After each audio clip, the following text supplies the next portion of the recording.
chercher à se sauver en passant par la fenêtre. Abdoulaye Ba est bel et bien l'étudiant qui a sauté du 4e étage du pavillon F et qui malheureusement a atterri sur l'asphalte, ce qui explique les dommages et autres dégâts constatés par le médecin légiste sur le corps de ce jeune étudiant. Rien ne permet d'établir ou d'affirmer qu'il a été battu. Ni les résultats de l'expertise médicale, parce que le choc traumatique ayant provoqué le décès a eu pour origine et pour cause la chute. Le médecin décrit, parce que requis pour nous définir et déterminer les causes du décès par rapport à son domaine de compétence, décrit les dégâts constatés sur le corps. Les enquêteurs élaborent et nous aident à comprendre le contexte, les circonstances du décès. L'alliage qu'on peut faire entre le travail du médecin qui détermine les causes du décès par rapport à son domaine de compétence,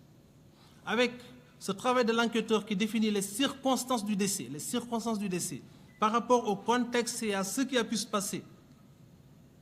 sur le terrain des opérations, permet au procureur de la République, qui se trouve justement au début et à la fin de la procédure, de vous dire exactement que le médecin constate des dégâts sur le corps d'une victime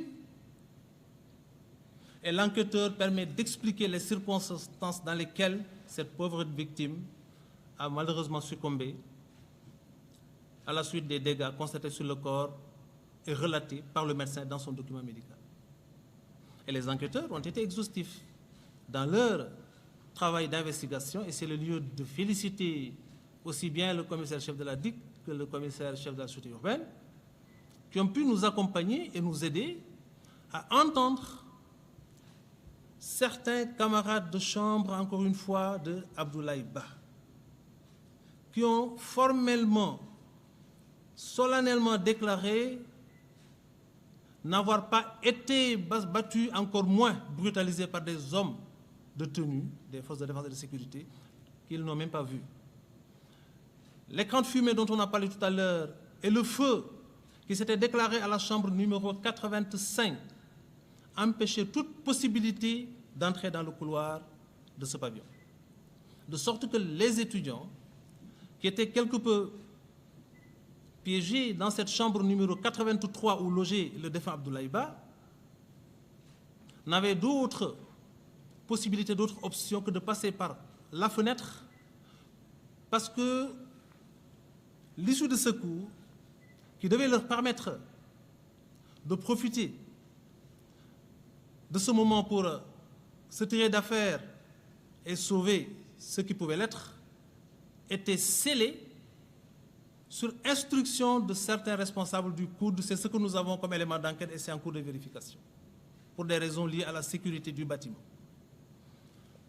De sorte que ce que nous pouvons solennellement vous affirmer aujourd'hui, par rapport à ce qui s'est passé dans cette journée du 9 février 2026 au sein du campus social de l'Université Cheikh Anta Diop de Dakar, et qu'on a enregistré malheureusement le décès d'un de nos jeunes frères, l'un de nos jeunes neveux, à la suite d'échauffourées ayant opposé des étudiants à des forces de défense et de sécurité, avec comme résultat dommageable et préjudiciable pour toute la conscience populaire et l'opinion publique, le décès d'un jeune qui, malheureusement, se sentant contraint de fuir les flammes et la fumée qui avaient fini d'envahir la chambre et qui les mettait au bord de l'asphyxie, qui a fini par passer par la fenêtre. Ce qui a pu causer les dégâts chez ses autres camarades de classe qui ont sauté comme lui, c'est que ces jeunes ont sauté et pour certains ont atterri sur leurs deux pieds avec malheureusement des entorses et des fractures chez certains. Mais Abdoulaye Ba, en voulant sauter, bu boobaa dama naa la waa Malcom mbaa yónnee nga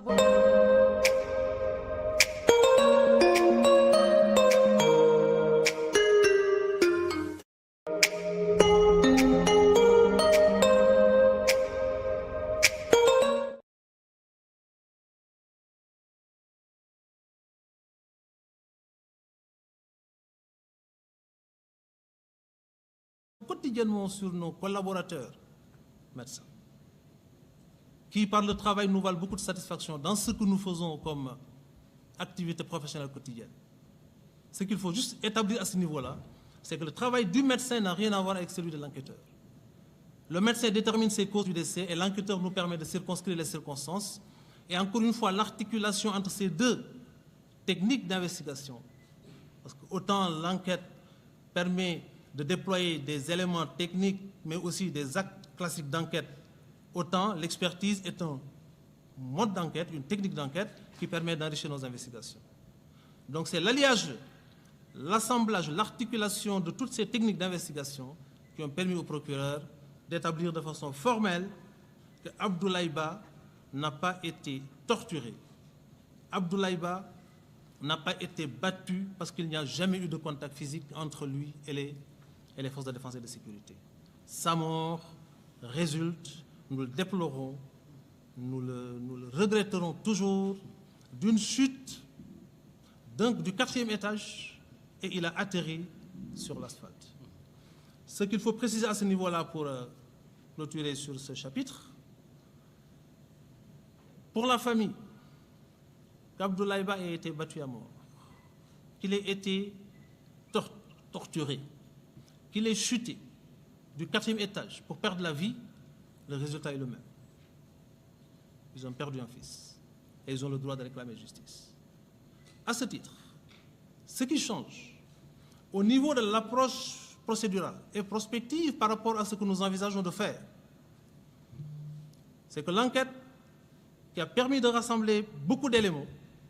et qui nous permettra, dans nos prochaines étapes, de les confronter aux autres éléments qui sont en cours d'exploitation et de collecte, permettra à terme de conférer à ces faits-là leur exacte qualification. L'approche qui permet au parquet de procéder par élimination dans le processus de qualification lui permet, justement, en investissant un secteur pour remplir l'objet d'une enquête qui est celui de rassembler les éléments de preuve disponibles pour aller à la recherche des auteurs de l'infraction, cette approche du parquet nous a amené jusque-là à considérer que l'approche qui permet d'exclure toute possibilité d'envisager plus tard l'engagement de poursuite du chef d'assassinat, parce qu'il n'y a pas eu de volonté de tuer avec préméditation, ou de meurtre, parce qu'il n'y a pas eu justement cet élément constitutif de cette infraction de meurtre qui est l'intention de donner la mort, encore moins l'infraction de coups et blessures ayant occasionné la mort sans intention de la donner, parce que nous ne pourrons pas établir le contact physique. Et à défaut de pouvoir établir ce contact physique qui aurait pu produire comme résultat dommageable, la mort qui serait un résultat qui est allé au-delà de l'intention de son auteur, nous ne pourrons donc raisonnablement pas, et là on le signale tout de suite, envisager l'engagement de poursuite de ces chefs d'homicide volontaire, d'assassinat ou de coup mortel. Mais si